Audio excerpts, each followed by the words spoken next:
Peace, peace, peace. What's poppin', my weebles? It's your boy, Sister 7, coming to you live and direct from the Psychonaut Academy of Detroit, representing the House of Genesis. You feel me? It's a beautiful day out here in Detroit. Man, I don't like being out in the snow so much, but it definitely is a beautiful scene to be seen. Share this video if you're watching it. Also, I invite you to go to YouTube, the Psychonaut Academy of Detroit, or the Pad, and subscribe. So that way you don't have to watch the videos on social media. Some of y'all don't even really want to be on social media, and when you want to watch a video and you want to tap into something, whether it be the medicinal, alternative healing, the entheogens and things like that, the urban philosophy, all of that. I'll be having a lot of different talks about a lot of different things, and you know what I'm saying, spark conversations in your community, right?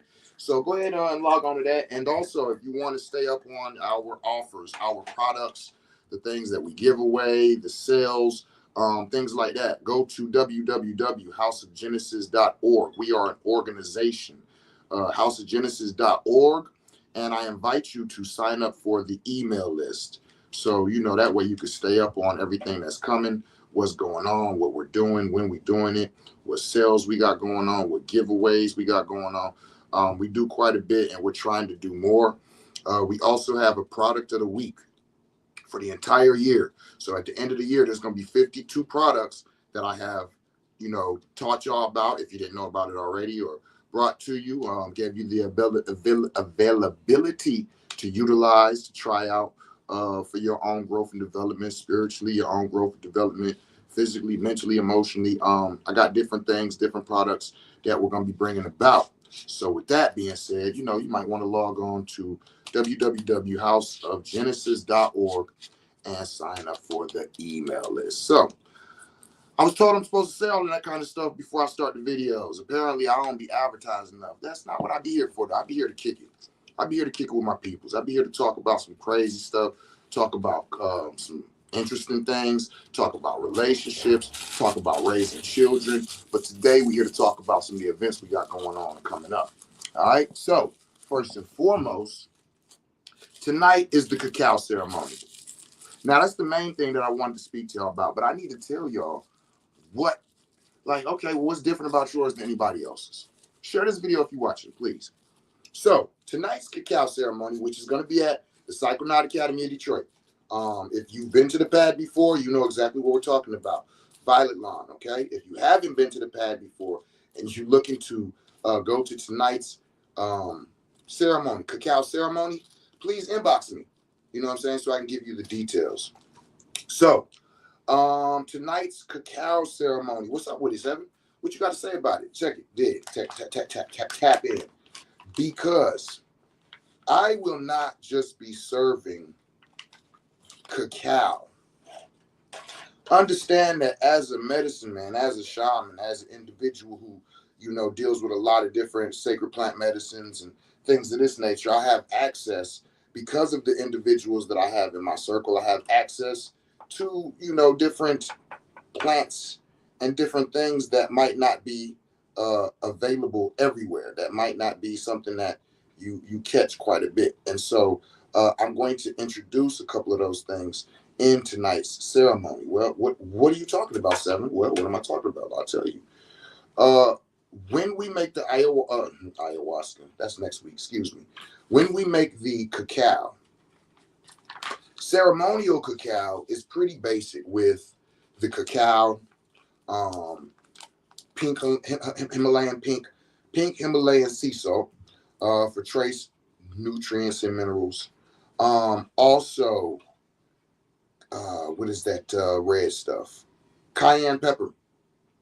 Cayenne pepper opens the capillaries, right? And of course, I put the cinnamon, the ginger. I'll put vanilla. What else? I feel like it's one more thing that I'm leaving out. However, that is generally the cacao and how it's made. Oh, hold on. TR said, what I missed? Nothing, baby. You just missed the announcements. I wasn't talking about nothing. You got here right on time. We just getting into it. So where was I at? The cacao, I don't know why I want to keep saying ayahuasca. So the cacao, those are the normal ingredients in the cacao. Me being a medicine man, again, having access to a lot of different plant medicines, I'm taking it up a bit. We're kicking it up a notch, okay? Well, what do you mean, Seven? Well, let me explain. So, and this is probably why I want to keep saying ayahuasca. So for those of y'all who are familiar with ayahuasca, which is basically a brew of a MAOI vine and a DMT infused leaf. Okay, this is what makes ayahuasca. The vine that is the MAOI is called Banisterius capi vine, and this serves as what's known as an MAOI.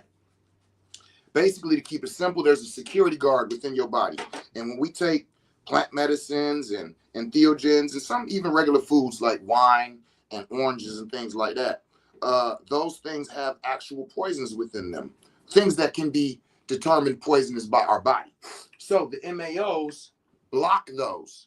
They won't allow our body to absorb them the way they normally would. So when you use a MAOI or an MAO inhibitor, it stops the MAO from being active. It puts the security guard to sleep. So now when DMT sneaks into our system, we can use it. Now, when these different substances come into our system, we can absorb and process and use them. So the ayahuasca leaf or the Banisterius capi leaf, not the vine that is used in ayahuasca, but the leaf is what we are using to mix with the cacao, as well as blue lotus, as well as Mexican dream herb. Wait, what do you mean? Why? Because the ayahuasca leaf adds more of the MAO inhibitor to the cacao mix, because cacao within itself is a minor MAOI. So now you got two minor MAOIs at work. In this, the cacao that has the ayahuasca leaf in it, that's going to also have mushrooms in it. I'm going to do probably about 250 milligrams per serving. So that way, if the individual wants to utilize cacao and mushrooms, then they get 1 cup and it'll be 250 milligrams in there. If they want another cup, they're at about a half a gram. If they want another cup, then they switch over to the non-mushroom microdose cacao. And that cacao will be made with Mexican dream herb. Wait, what? So understand what I'm saying is the individuals that decide to use the cacao with the mushrooms, it's going to be ayahuasca leaf in there. So it's going to potentiate it. It's going to, that heart opener is going to be there, and that connection to the interdimensional realms is going to be there, right? In the cacao. So, and not only that, for the individuals who are not partaking in the mushrooms in the cacao, your cacao will have Mexican dream herb in it. Okay? So the Mexican dream herb is an onerogen. So which basically means that tonight when you go to sleep, now that these onerogens are activated in your cacao, when you go to sleep, your lucid dreaming, your ability to astral travel, your ability to dream walk, all of those things are potentiated because of the ingredients that I'm using to prepare the cacao. Okay? So with that being said, this ain't just your regular cacao ceremony. This is really, like, I'm really putting it in on this one, y'all. I'm really putting it down on this one. So if you're interested, if you've never, ever Did cacao, had a cacao ceremony. Ceremonial cacao is different than recreational. Let me say that too. Ceremonial cacao is stronger. So recreationally, I do anywhere, and I'm what's known as a heavy user. I do anywhere from 25 to 40 grams per cup. Recreational. I'm a heavy user. So when I drink my cacao in the mornings, when I be sipping it, it's usually about 30, 35, 40 grams in there.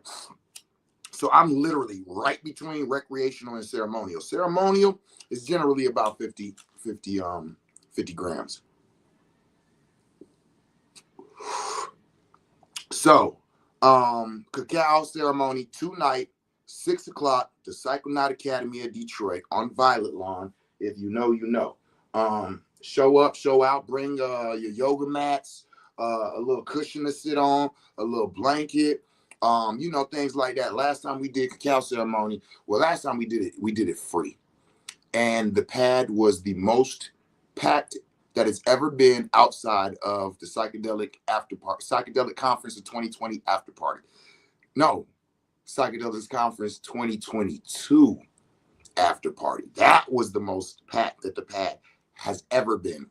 Oh my goodness. So with all that being said, I'm not doing cacao ceremony free this time. So all of y'all who came out last time when it was free, I hope to see you today.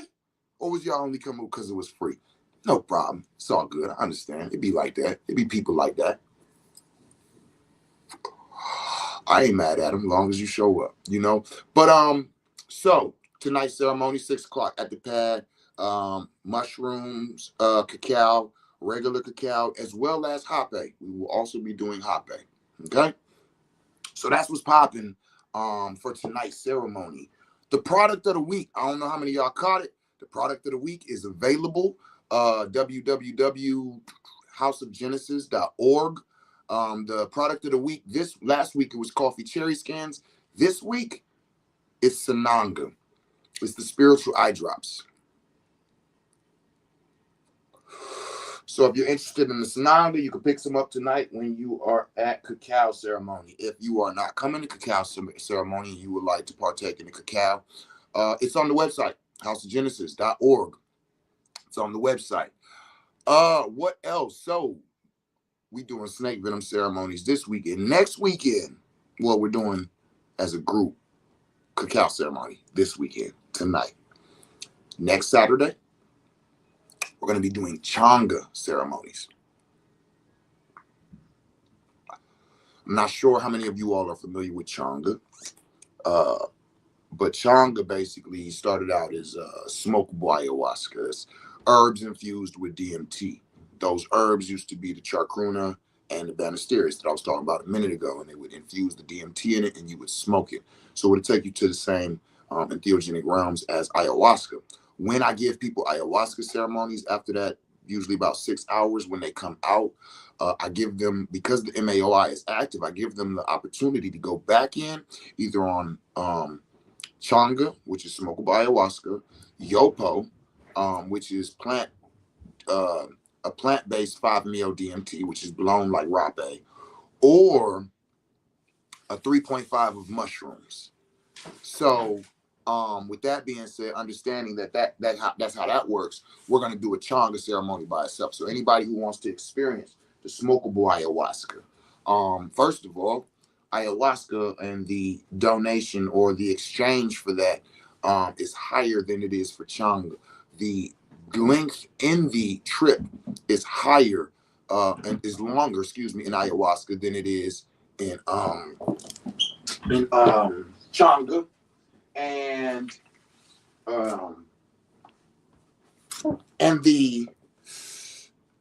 the response to the medicine is a little less intense. Most people don't throw up with Changa. The only time I've witnessed somebody throw up using Changa was when they were already on ayahuasca. Let me be very clear. Okay. So Changa is herbs infused with DMT. And DMT, when you smoke it by itself, it just opens up the entheogenic realm. It doesn't have plant teachers. It's extracted, right? So there's no plant teachers available. It's almost like the difference of smoking plant matter cannabis and smoking a vape pen. There's no plant teacher available in the vape pen. It's not, it don't have a certain frequency with me. It just has a power or energy. So that's how I see comparing ayahuasca to DMT, or excuse me, DMT to Changa. DMT, there's no plant teacher. So yeah, it opens up the interdimensional realms and allows you to see sparkles and shapes and aliens and all of this shit. And then you come back. That was it. There was no plant teachers there. There was no information there. There was no knowledge, wisdom, and understanding that was conveyed to the user. Changa, yo, the DMT is infused into the herb. So when you smoke it, those plant teachers come directly out and start assisting you on your journey. Like I said the other day during my live, I feel like Changa is the best entheogen for magicians. If you are a magical practitioner, if you are a witch, if you are whatever you might want to call it, so many different names and all of this. But if you practice the works, Changa is beautiful. The place that you go to during sex magic and opening up that orgasmic state to be able to interject your magic, to be able to visualize, to be able to what is that called when you call out your invocations? You know, all of these different things that you'll do. When that realm is opened up, you can smoke Changa, open that realm up, place your magic in there, place your spell, your invocations, do whatever it is that you do, and then come back out 15 minutes as opposed to, 4 to 6 hours on 7 grams or more of mushrooms. So just wanted to kind of give y'all that understanding. So Changa ceremony is next weekend. Also, if you are not able or even not in Detroit, you can go to the website, houseofgenesis.org. The Changa's on there. The microdoses are on there. The coffee cherry skins are on there. The Sananga is on there. God's fruit, fruit of the gods. That's the fruit. And God's candy is microdoses. Right? So, if you are not local and you would like to utilize some cacao or some sananga or any of these other things that we be talking about, go ahead and log on to www.houseofgenesis.org and make your purchase. Get it shipped right out to you. Tiara said, how much? Shit, for what, baby? Let me think. What else? Let me see. I said I was going to talk about today's ceremony, next week's ceremony, the available products. I feel like it was something else that I'm supposed to be. Hold on, let me look at it. Rod Elliott, manifest. Thank you. Yes, man. Peace, beautiful. Yeah. So I'm trying to think. I feel like it was something else that I had to drop, and I'm like, hold on, don't let me forget. Ceremony today, ceremony next week, products that are available, upcoming events. So for those of y'all who don't know, the Sacred Animal Venoms Practitioner Training class schedule is out. 4 classes this year. If you want to become a snake venom practitioner, Cambo practitioner, work with scorpion venoms, and learn the foundations of healing with the kingdoms. There's 4 classes out. January and basically every quarter of the year. The scholarships are available. Last year they were used up. This is a new year. All scholarships are available.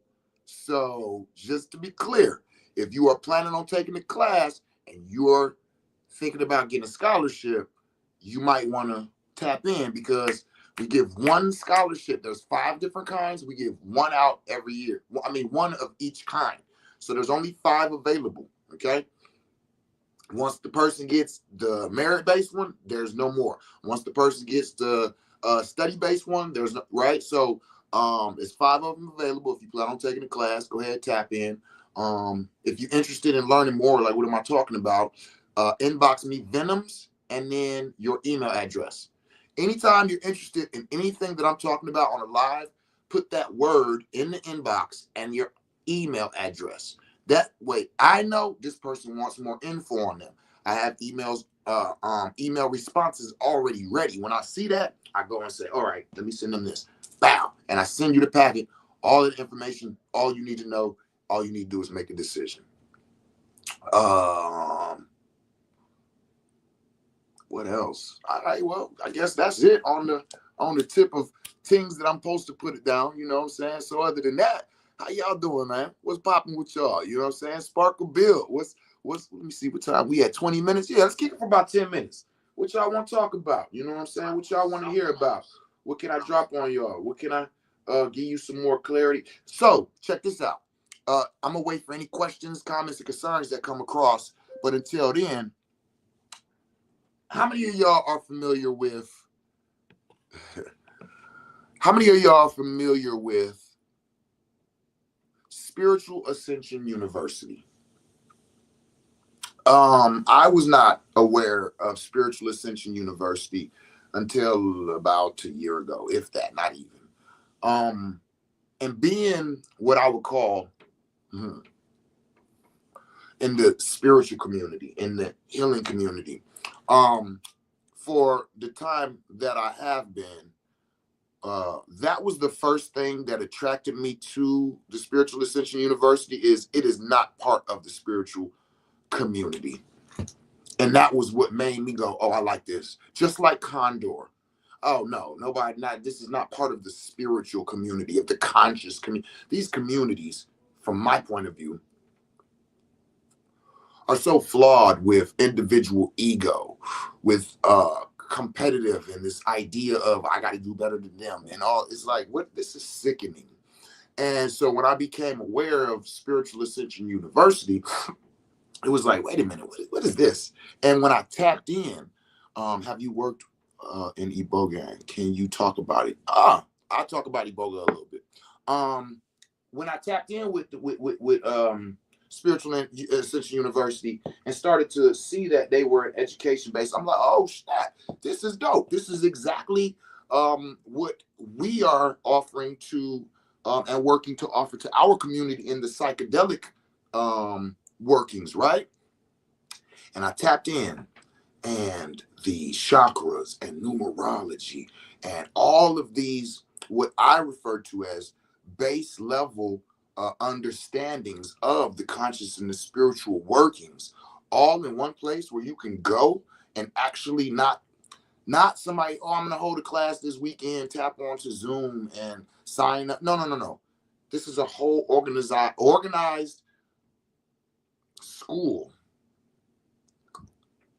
with professors and curriculums and time frames. And I'm like, that's how you do that shit. This is how you offer your knowledge, wisdom, and understanding to the community.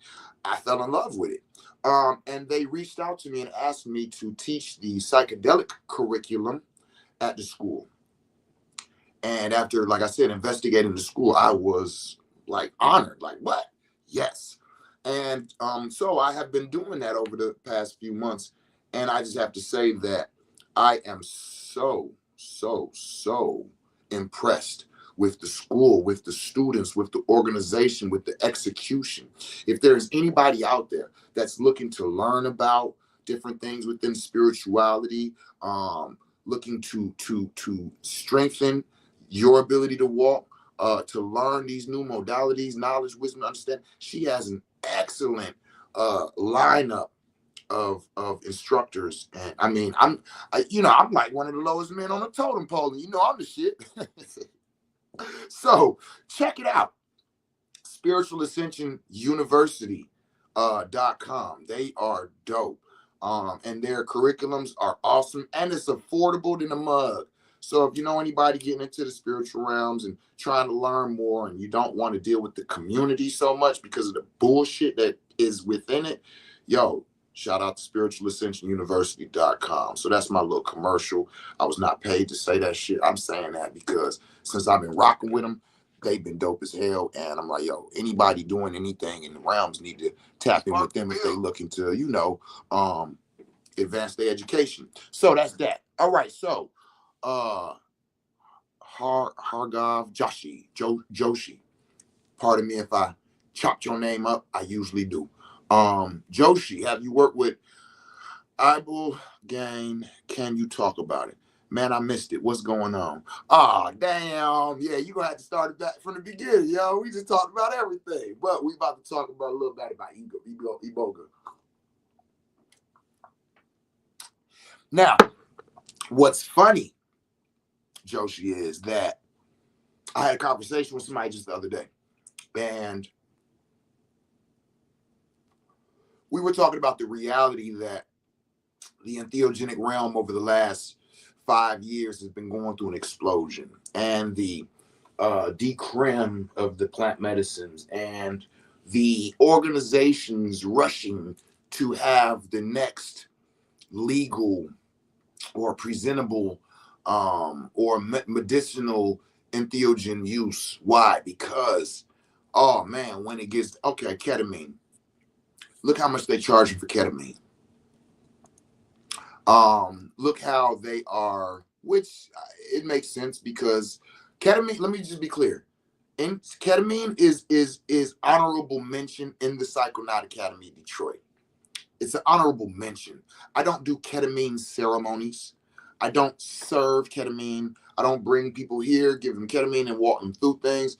There's people who come here and get ketamine and then go. And I'm like, yo, that's on you. I don't use it. I don't. Here you go. I'm the medicine man of the city. So if you need it, I do have most things, but I don't use it. Never have and don't plan on it. Ketamine. So it is like right on the edge of when we talk about psychedelics, and then we talk about plant medicines, and then we talk about drugs. Psychedelics is like right in that over here in that plant medicine, because if you're talking about LSD and MDMA and 2CB, these are synthetics and they can be right on that drug, like right. And that's ketamine is a P pharmaceutical, as my homegirl say, a pharmaceutical. So right, so when it comes to Iboga, there has been a worldwide attention that has come to it. People are flying out to Gabon to deal with the Bwiti tribe and to train under Iboga or to utilize Iboga. Costa Rica and other places are starting to take the Iboga from there, from Gabon and to wherever they're at, and start growing it, and opening up Iboga centers and clinics. For me personally, I have a respect for the Iboga as cultural medicine. This medicine does not grow everywhere or just anywhere, just like the ayahuasca, which is for a reason. So I do not serve Iboga because I have not been trained by the Bwiti in flood doses. We use Iboga at the Psychonaut Academy of Detroit in microdosing and slight macrodosing dosages. And in those dosages, it opens up the silent observer. It gives you that ability to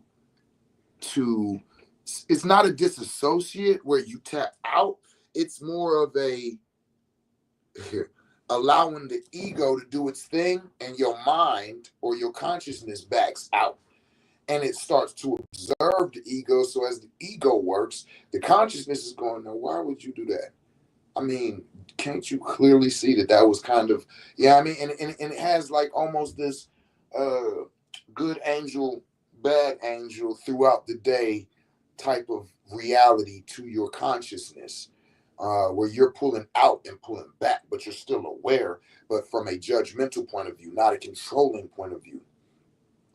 So great for shadow work, great for character growth and development, great for focus, great for mirror magic, all those types of things. Now, when you talking about the high dosages, it's good for what is that people be taking? Them drugs that's everybody's on right now. Opioids. It resets your receptors. your opioid receptors. So the addiction that you have, you don't even crave it no more. It's also a magical time machine. Iboga gives you the ability to go back in time and to rewrite traumatic incidences and traumatic experiences, rewrite them in a non-traumatic way so that when you come out of the trip, your emotional responses to them are now non-traumatic. It didn't rewrite it to where you forgot the trauma. Oh, you still know your uncle ain't shit. Oh, you still know whatever it might have been. You're aware of it. But somehow you have rewrote the experience in your emotional body. So now the trauma response, when you see this person, you, nah, look dead at your whole ass. Yeah, you look down. You know what I'm saying? You still remember, but the fear, the anxiety, the all of those things that come with the trauma is gone. That's magical as hell, right? So Iboga is a magical plant that is referred to and utilized as an entheogen. See what I just said there? That's a magical plant that's used as an entheogen. Okay. It can be very good for growth and development, but also it can be misused and it can cause harm.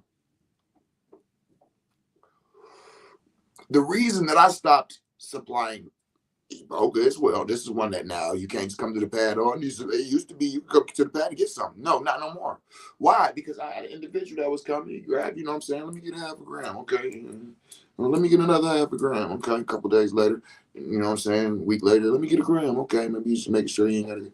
He came, he said, yo, let me get like, it was either 7 or 10 grams. I was like, whoa, what? Hold on. I would love to sell you that amount, but before I do, what you about to do with it? He said, what you mean? I'm about to use it. Oh, so you just coming so you ain't got to come every other week? Or no. I'm about to do like a high gram dosage, like how we do mushrooms. I was like, what you mean? Like, you know how we do like 10, 15 grams of mushrooms? I'm going in on the Ebola like that. I said, yo, bro, do you know this shit will kill you? He said, yeah, I've already, you know what I'm saying, had that death with the mushroom. So yeah, I'm definitely looking forward to it. I said, no. Like, you gonna die. We're gonna put you in a cheap suit in an expensive box. They're gonna put it in the ground. Your mama gonna cry. They're gonna throw dirt on you, and then everybody gonna go to that place and eat chicken wings, eat chicken that's shaped like this. Shout out to my girl.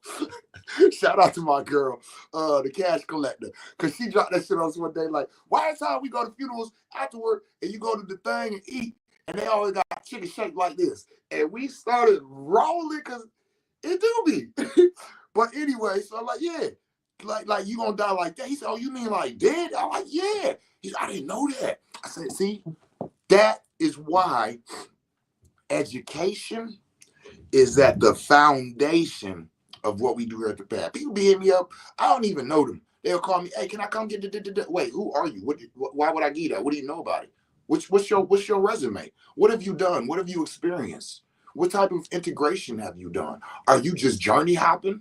Are you just shaman hopping? You know how many people I done had to come to me, come to find out they done been to Nighthawk, they done been to Dooley, they done been to Oye, they done been to Sister Clark, they done been to Latifah. They like, hold on. Are you just kind of like showing everybody in the community love? Because that's cool.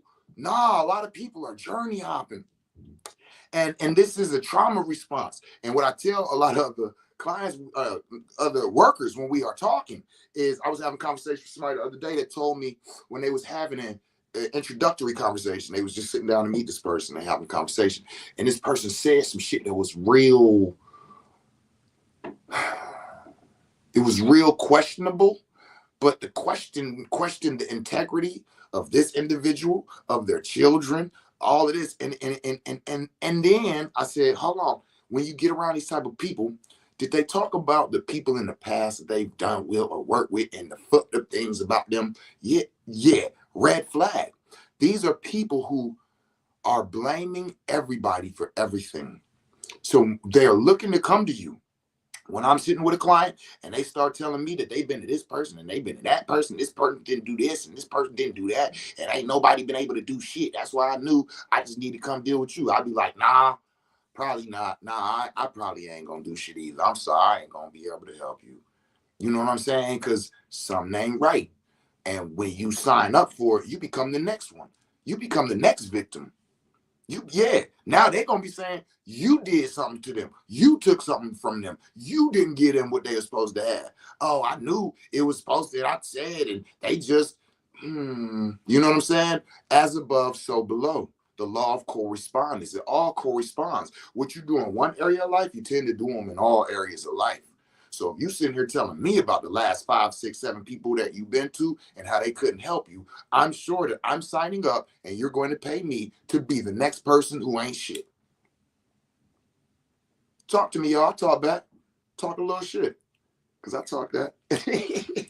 Let me tap in on the P-home and shit. See what they talk about over here. I don't know why the comments don't show up on here. Okay. All right, cool. So yeah.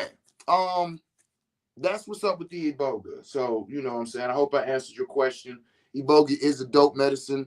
So let me say this. This is one of my things with everybody. And I know a lot of people get aggravated with me about this. Anytime you ask me something, my first question is why? And now I'm not asking you like, have you worked with Iboga? Can you talk about it? Why? No, I know why, because you wanted to know about it. But if you're thinking about going on an Iboga journey, my first question would be, why? Right? Why are you thinking about going on an Iboga journey? The reason I say that is because these plant medicines are powerful. Okay? And what they do, where they take you. This is actually in the last class that I was teaching at the Spiritual Ascension University in the psychedelic curriculum. I talked about this, and this is everybody's life has been customed. Some people have been disassociating their whole life because of traumas, because of violations, whatever it might have been. They get the f out of their mind. They disassociate. Some people do the opposite and they go deep into their body and they're present. Imagine every time I'm getting a whooping, at the end of it, I can tell you how many times she hit me. It was 26 times. It started hard pressure, pow, pow, pow. About the 7th, it started lightening up. Once we got about 17, 18, she started talking and infusing words of powers with the strokes, and they got harder until completion. That's not disassociating. That's being there for any type of violation. Imagine measuring it, counting it.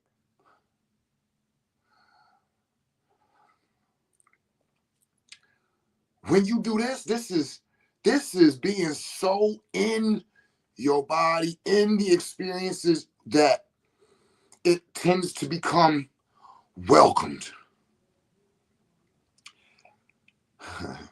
Work with me, y'all. I'm touching on my own shit right now. You ever met people that you like, what the fuck is wrong? How you welcome this shit? Like when I was in the army, I used to say, don't touch me unless we fighting or fucking.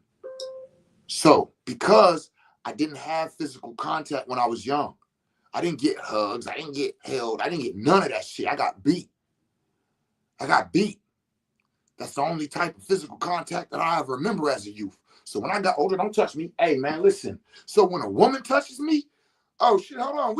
Yeah. A woman walk up and put her hand on my back. Instantly, my mind goes directly there. Don't touch me unless we fighting or fucking. And I don't mean right now. I mean, period. If you continue to touch me, you letting me know we fucking.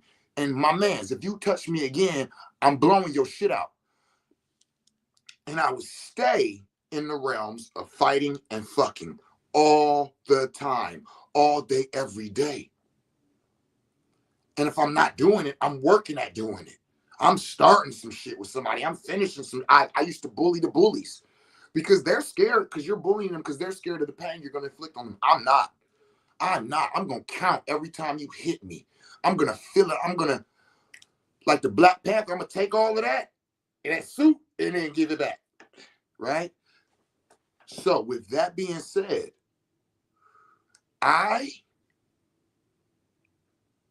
no, not me. Let me go back into the range of, right? When you look at this, I myself thrive on high gram mushroom journeys. I never disassociated. I was in my body. So now I want to get out. For those who don't know, be like, how you be doing all these mushroom trips and doing these high gram? Because I'm more comfortable there than I am here. I'm more comfortable there than I am here. That's home. This is work. When I'm on 7, 15, whatever, like I'm at home. When I'm walking around here sober, I'm working, which is why I'm always taking a smoke break. Keep your opinions, because you have no idea where I work or what I do. That's why I had to just execute that ignorant motherfucker coming on my page talking about addiction. You dumbass broad. How you talking to a plant medicine practitioner about cannabis? You're stupid. Anyway, so the types of entheogens that you take can assist you, or they can cause more issues. If you already have been an individual who disassociates, and now you take a disassociate, that might fuck you up. If you are, okay, so the people who disassociate, you know what's a good medicine for them? Shibari. And just like I just spoke about the dumbass broad, bum ass broad who was on my, nah, fuck that. Go ahead and say it. What you scared for? That bum ass bitch. I'm goddamn so respectful now that I be like cautious about calling somebody a bitch on social media, because I don't want to offend the women who are not or don't carry themselves like that. Fuck that. Call it how you see it. Anyway, the judgments that go, save your judgments. A lot of times y'all fucking up people worse because of the judgments. Shibari is not sexual. Now, you can utilize it for sexual benefits if you want. You can go into sexual, but that's not generally what it's for. Shibari, and when those people are tying those people up and binding them in these artistic and beautiful ways, it's giving these people the ability to come back into their bodies in a comfortable way. I had the honor of watching Shibari at work. A man tied up another man. Now, when the shit started, let me be clear. The man who was doing the Shibari, he's, I think, what people refer to as queer. This motherfucker, listen, y'all, I'm heterosexual. I love women. This motherfucker is a beautiful fucking man. This is he like Prince. He like a modern day Prince. The nigga wear high heels and flare pants and shawls and shit. And he walk in the room and I hear high heels. I turn around and I see, and I'm like, what the? And I'm like, what the fuck? This motherfucker beautiful as fuck. Shout out to you. You know, Zer. My man Zer, right? So Zer is the Shibari artist. And he's tying up my man's Laz. Now, Laz is my man's, he's from the hood. You know what I'm saying? From Texas. Weightlifter. Cocky motherfucker. You know what I'm saying? One of them motherfuckers be winning all the competitions, doing all this shit, and lead, whatever the fuck, right? He one of them. So when I'm seeing this, I'm going, wait a minute. He about to let him tie him up? And it was like, I can't, because I had that judgment, this ideology. This has nothing to do with sex. And my man's tied him up, put the blindfold on him, hit him with things, and was doing all types of shit, talking him through it. And I'm watching this. I'm like, I am fucked up. Because in my mind, I'm saying, I would not be able to allow this to go on. And that's what brought the attention that you have the issue then. Why wouldn't you? Where is your mind at? What are you thinking about? That's my own personal issues I had to deal with. But talking to the brothers afterwards, Laz was saying that he used to be the same way. Like, man, hell no, man, I ain't that type of shit. And he had that same mindset of the construct. And he had issues to where he did want to work on that type of shit. The relationship that he had and the things that had. And so he was explaining how when all of this was going on, how he was in his mind and where he was at and what he was saying and how he had to. And then after he got to a certain point, it wasn't really, and he kind of just, and how he explained it, it sounded so freeing. Do you know how many people right now are stressed, are scared, are apprehensive because of thoughts of constructs and how other people see those constructs? Those are your constructs. Fuck how those people see those constructs. Will it help you? So the Shibari gives people the opportunity to come back into their bodies. And then after the Shibari's over, the person who did it sits and gives them integration and tells them they care about them, tells them they're here for them, tells them these things are for you, right? And so what it does is it every time that person was violated, they were left with nothing. Their integration was just trauma. Now they're going through something that their body recognizes as trauma, and then it's being reintegrated and giving the body the understanding that this is not trauma. This is healing. And it's okay to be in your body. It's okay to feel. It's okay to process, right? And now you don't have to disassociate. You don't have to run away. And now you are able to operate as a more functional individual in society with relationships. We have to be cautious of these projections that we throw out. Oh, people's doing this and they doing drugs and they doing this and there's something about sex and I myself, when the mate that I had told me she wanted to go and get the Shibari done, I said, shit, ain't no other man finna tie my woman up and hit you with a bunch of shit. I'll learn to tie some ropes, tie some knots, this and that. That's how I felt. And I'm okay with that. But the truth of the matter is that idea is stopping that person from getting their healing. I don't have to like it. You can do it. You know what I'm saying? And everybody, that's how you deal with yours. You the way you deal with yours. This is not about relationships. I'm just giving you from a medicine man, from a shaman's point of view of having a mate. I was putting these projections and thought process around sexuality onto some of those things.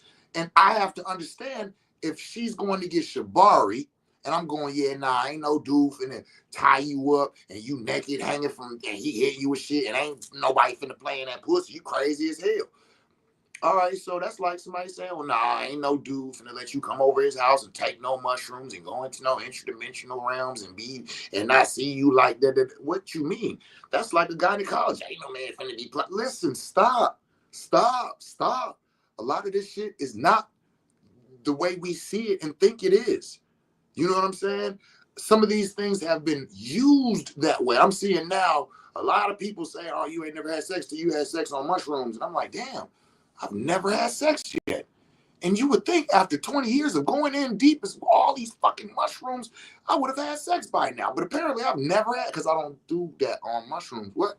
Right? So the Shibari, that those men weren't doing anything sexual. It was an exercise. It was a healing session. See? And so these different medicines, going back to the point, and modalities could be, that's why I say I won't do ketamine. I think that will be too far of the other way, that won't be right for me. It won't be comfortable.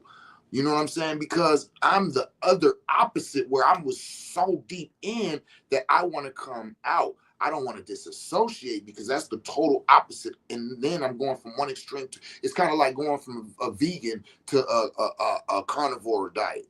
No, hell no. You know? So I invite you all to look at the different entheogens that you might use and the classifications of them. Are they excitement so all right, so I'm about to get into something. Don't even get into it. Okay, so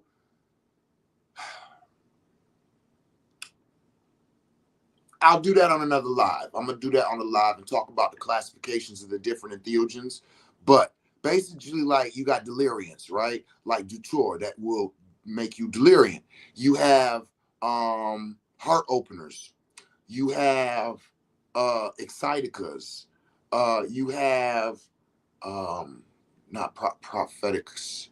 So it's like it's where they take you in the realm so you can be prophetic and divine and all of these. There's different classifications. And remember when I said anytime somebody wants to tell you something, my first question is why? Not like, oh, you can or you can based off the question, but why? What's the intention? Why do you what made you ask about that one? Can it work with severe anxiety and psychological addiction? I would say I'm sure it can, but there's other things that can help. What's your highest gram, Joshi? If you're still here, what's your highest gram of mushrooms that you've used, if you don't mind me asking? So the mushroom tends to be a one size fits most. And I don't mean size, I mean mushroom. The mushroom does almost anything, almost that the other entheogens do, and more. Now, remember when I said iboga, I see that as a magic plant that's used as an entheogen, 2.5 grams. Oh, Joshi, you can work with that severe anxiety and psychological addiction with the mushrooms. You're just not doing enough. You're doing what we would call like recreational. You're in the like mirror magic realms, 2.5 grams mirror magic, um, character growth and development, things of that nature. But if you really want to get it in and do some surgery, I invite you to lean into 7 grams, a 7 gram mushroom trip. That's how I cure my PTSD overnight. My first mushroom trip was 7 grams, and it was not intentional. I was going in to see what it did. My man told me I should do them. I'm like, man, you do them. He was like, I did. I'm like, what? And we talked, and I was like, you know what? I do it. And he took me to, you know what I'm saying, my guy's spot, and I did 7 grams, and literally, I was changed overnight. The problem solving work that I was doing, the violence that I was ensuing on people, all of that type of shit, it stopped. I don't have that same craving for violence. Oh, don't get it twisted. I can still get it popping. You know what I'm saying? But it would be motivated by some type of threat to my family or me. But just like somebody says in out of pocket, I go blow they I don't have that no more. And it was overnight, 7 grams immediately, ultimately changed me overnight, period. So I invite you to go a little bit higher with that. I don't think that iboga is what you need for that. That iboga, listen, most people who want to use iboga don't need it. Most people who want to use iboga don't need it. The people who need it, they either don't know about it, don't pay attention to it, it's not on their radar. Somebody else is trying to get them to take it. And there's a couple variations of that. Some people led by spirit, whatever. But truth be told, from my point of view, most of the things that people are saying that they're going to go do iboga for, they could have done another plant medicine. But that's, I'm a transdimensional travel agent, a spiritual tour guide, and a harm reduction specialist. This is my field of study. This is my field of work. So from what I've experienced, what I've learned, moving around with other practitioners and all of these different things, that's how I see that, So I hope that helps you out. And thank you for asking. Let me see. Let me tap in and see if my weed was over here.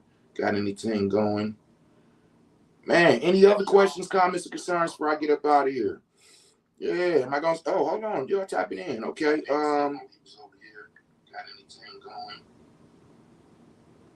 It says 6 comments. Why I can't see them? Okay, I don't know. I can't see them. But I hope to see y'all at tonight's cacao ceremony if you're in the Detroit area. Um, like I said, if not, then go ahead and hop on the website and put your order in www.houseofgenesis.org. Share this video if you have not shared it already, please. Is there any more questions, comments, concerns about anything before I get out of here and get to snake venom ceremonies? Good morning, God body. Holla at me when you free. Got you, Lord of mercy. Is LSD a disassociative? Whoo, Shumar? No. No. Ooh, no, it is not. Love how you tap in and talk. True flow. Yo, thank you. Yeah, man. LSD. Nah, you definitely not disassociating. You getting very, very associated with yourself. Very associated with yourself, associated with your environment, with things around you. I remember the first time I took an acid tab. It was like 5 years ago. I just started. And I had this rug, like that shag rug with the long, like just, it was nothing but long things, strings. And if you just hand it up, it was just like all laid out. And so I was on that rug and I was laying there. I was high as hell and I was pulling on the shags and I was like, oh, carpet, you are so beautiful. But I'm butt ass naked, laying on the carpet on my stomach, rubbing it, and I'm pulling it up like this. And I said, oh my goodness, you got locks just like me. I'm here stroking on the locks of the rug. Like I'm talking about LSD is LSD is what ecstasy is trying to be. If you've ever had ecstasy, let me be very clear. It was trying to be LSD. If you take acid, you're going to be like, oh, I see what you were trying to do. Oh, you didn't get it though. This got it. That is one of my favorite. It's one of my favorite because all these years I've been with the mushroom, when I take mushrooms, I go to work. Period. I'm going to work. I'm a shaman. I'm going in the realms. Ain't no sex, ain't no fun, ain't no dancing. I don't all this shit I be hearing people do on mushrooms. I'm like, damn. But I guess that's because they do. But even I've heard people saying they in the 7 to 10 gram range and doing these things. I'm like, damn. I report to work. When I took acid, I went to the entheogenic realm, but there was no work. It wasn't requiring me to do anything. It wasn't showing me people in the villages information and their lives and telling me to go talk to them and reveal. No, what? I'm just in that bitch and I'm like, ooh, ooh, ooh. What do I do? Whatever I want? Whatever I want? And sex, painting, music, coloring, everything is just, oh my God, beautiful. I call it the Psychonaut Amusement Park. Imagine Disney World, Disneyland, Elitches, Six Flags, whatever the fuck. What's the one we got here? Cedar Point. Imagine the whole amusement park. All the people that work there was there, and they like, here, go in. Ain't no people. You do what you want. That's how acid feel. I don't got to stand in line. I can do whatever. Just do it again. Do it again. Oh, come over here. All right, I'm gonna write this. Oh, wow. I call it the Psychonaut Amusement Park. All the other entheogens, I'm either going to church or going to work. Going to church or going to school. You know what I'm saying? I'm either doing some spiritual works or I'm doing or figuring out something for my community or I'm learning or downloading information. LSD, have fun. X feels like the coming into and staying there of LSD voyage to I. Of an LSD voyage. Oh, I see what you're saying. I mean, but also it got those stimulants in it. So you got you gnashing your teeth and all like you don't need a stimulant with LSD. Like just that realm open up has you activated. I'm not going to sleep on acid. No, I'm not. I'm I TMI. I get erotic on acid. They be like, yo, can we stop in another 2 or 3 hours, please? I don't understand what's going on. Why are we still in this realm? Like, can we find something else to do? Okay. So, but again, for me, it's a dope one. I love it. So if it ain't nothing else, no questions, comments, because oh snap, I was supposed to go an extra 10 minutes because we was at 20 and I was gonna go 30 minutes. We had 59 minutes and 59 seconds. So it's an hour. I love y'all. See y'all at Cacao ceremony tonight. And again, tell somebody you love them in the language they can understand it in. Peace, y'all.